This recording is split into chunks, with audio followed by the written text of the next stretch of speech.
নমস্কার বন্ধুরা, রিমিস কিচেনের নতুন একটা পর্বতে তোমাদের সবাইকে স্বাগত জানাই।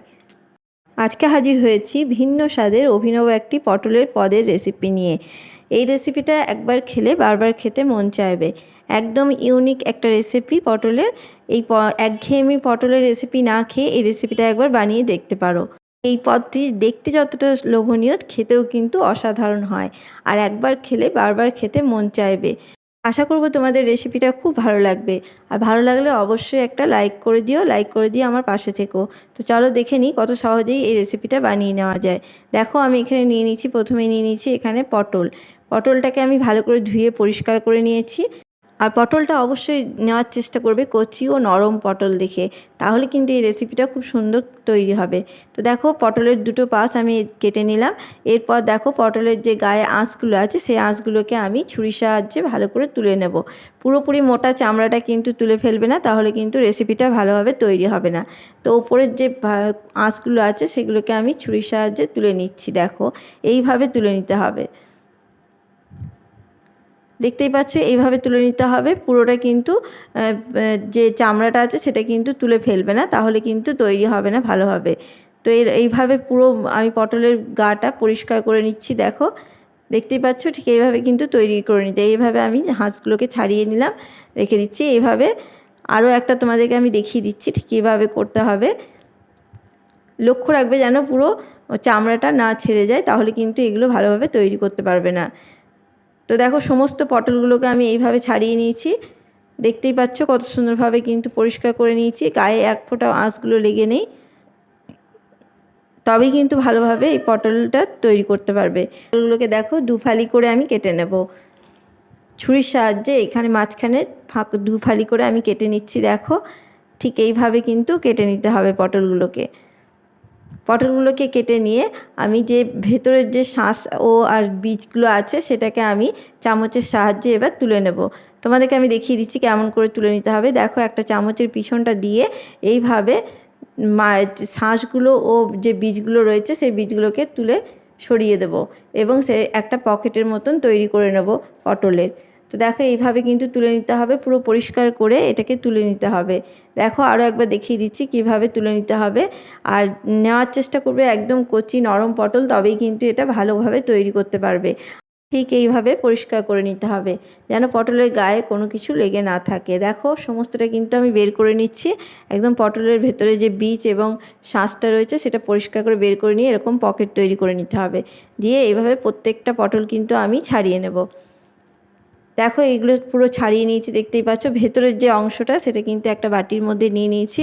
আর অবশ্যই লক্ষ্য রাখবে যেন পটলের বীজগুলো নরম থাকে।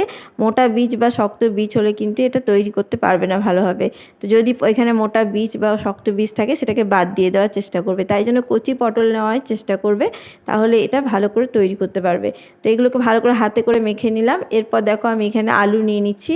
আলুটা আমি এখানে নিয়েছি একটা মিডিয়াম সাইজের গোটা আলু। যদি তোমাদের পটলটা কম থাকে তাহলে আলুটাকেও একটু কমিয়ে দেবে। আর এখানে নিয়ে নিয়েছি পেঁয়াজ কুচি। একটা মিডিয়াম সাইজের পেঁয়াজকে আমি ছোট্ট ছোটো করে কুচি করে নিয়েছি। আর নিয়ে নিচ্ছি দেখো কাঁচা লঙ্কাটাকেও কুচি করে নিয়েছি। আর এখানে নিয়ে নিচ্ছি কর্নফ্লাওয়ার। আমি 2 চামচ মতন কর্নফ্লাওয়ার ব্যবহার করছি। তোমাদের পটলের পরিমাণ যদি কম থাকে তাহলে কর্নফ্লাওয়ারটা কমিয়ে দেবে।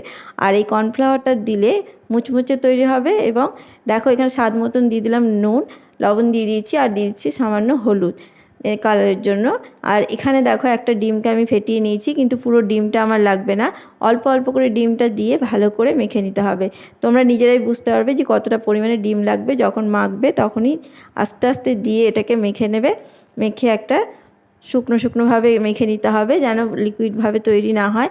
তো অল্প অল্প করে ডিমটাকে দিয়ে মেখে নিতে হবে। পুরো ডিমটা লাগবে না, যেমন পরিমাণে পটল নেবে সেরকমভাবে ডিমটার প্রয়োজন পড়বে। তো দেখো আমার কিন্তু পুরো ডিমটা লাগেনি, অল্প একটু ডিম লেগেছে। ডিমটা যে একটা নিয়েছিলাম সেটা পুরোটা লাগেনি। তো মেখে নিলাম, দেখো রেডি করে নিয়েছি। আর সবশেষে নিয়ে নিচ্ছি এখানে 1 চামচ মতন সর্ষের তেল। অবশ্যই সর্ষের তেলটা দেওয়ার চেষ্টা করবে, তাহলে কিন্তু রেসিপিটা খুব ভালো লাগবে। তো দেখো আরও একটু ভালো করে মেখে নিলাম। এবার দেখো যে পটলের যে পকেট করে রেখেছিলাম সেইগুলোর ভেতরে কিন্তু ভালোভাবে পুরটাকে ঠেসে ঠেসে ভরে দিতে হবে। চামচের সাহায্যে এরকমভাবে ভালো করে স্ট্রেট করে নিতে হবে, যেন চারিপাশে লেগে না থাকে। দেখতেই পাচ্ছ এইভাবে কিন্তু প্রত্যেকটা পটলকে আমাকে রেডি করে নিতে হবে। দেখো এইভাবে ঠিক চামচের সাহায্যে ভরে দেবে পটলের ভেতরে এবং ভালোভাবে পুরগুলোকে ঠেসে ঠেসে দিয়ে দেবে। চামচের সাহায্যে ভালো করে সেট করে নেবে এইভাবে। তো এইভাবে প্রত্যেকটা আমি কিন্তু রেডি করে নেব। দেখো কি সুন্দরভাবে কিন্তু এটা রেডি হয়ে গেছে। এইভাবে প্রত্যেকটা পটলকে আমি রেডি করে নিয়ে তোমাদেরকে দেখাচ্ছি। দেখো আমার প্রত্যেকটা পটল কিন্তু রেডি হয়ে গেছে, দেখতেই পাচ্ছ। এবার এগুলোকে ভেজে নেওয়ার পালা। তো দেখো এদিকে আমি তেল গরম চাপিয়ে দিচ্ছি। তেলটা অবশ্যই সর্ষের তেল নেওয়ার চেষ্টা করবে। আমি এখানে সর্ষের তেলই ব্যবহার করছি। এবার আস্তে আস্তে পটলগুলোকে ঠিক যেদিকে পুর ভরা আছে সেই দিকটা দেখে কড়াইয়ের দিকে কিন্তু দিয়ে দিতে হবে। যেদিকে পুর ভরা থাকবে সেই দিকটা কিন্তু তেলের দিকে এরকমভাবে উল্টে দিতে হবে। তাহলে কি হবে, পুরগুলো বেরিয়েও যাবে না এবং সেট হয়ে যাবে। তো এইভাবে কিন্তু প্রত্যেকটা পটলকে আমি ভালোভাবে তেলের মধ্যে দিয়ে দিলাম। তেলটাকে ভালো করে গরম করে নিয়ে তেলের মধ্যে দিলাম। এবার কিছুক্ষণ অপেক্ষা করবে, 1 থেকে 1.5 মিনিট মতন, দিয়ে যেই একটা পাশ হয়ে যাবে তখন আরেকটা পাশ উল্টে দেবে। দেখো এই দিকটা কিন্তু কত সুন্দর সেট হয়ে গেছে, দেখতে পাচ্ছ না পুর বেরিয়ে গেছে না ছেড়ে গেছে, কিছুই হয়নি। দেখতেই পাচ্ছ খুব সুন্দরভাবে কিন্তু পটলের গায়ে লেগে আছে।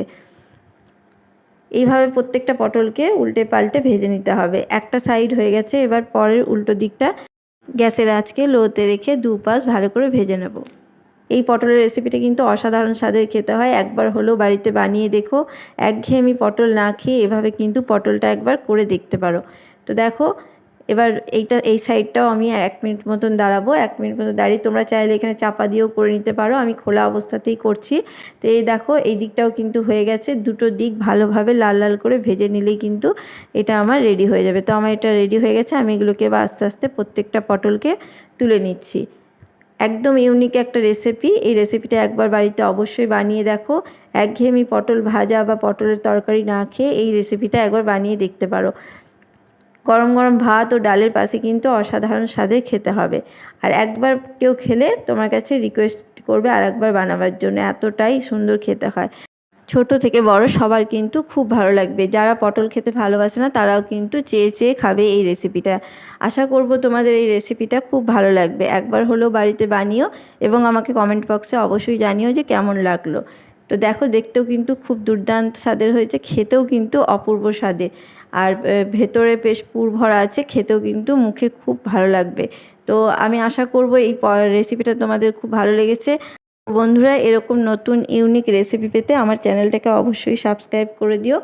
আর এই পটলের এই পদটি যদি কেউ বাড়িতে বানিয়ে থাকো অবশ্যই আমাকে কমেন্ট বক্সে জানিও যে তোমরা বানিয়েছো কিনা এরকম রেসিপি, একটা ইউনিক রেসিপি।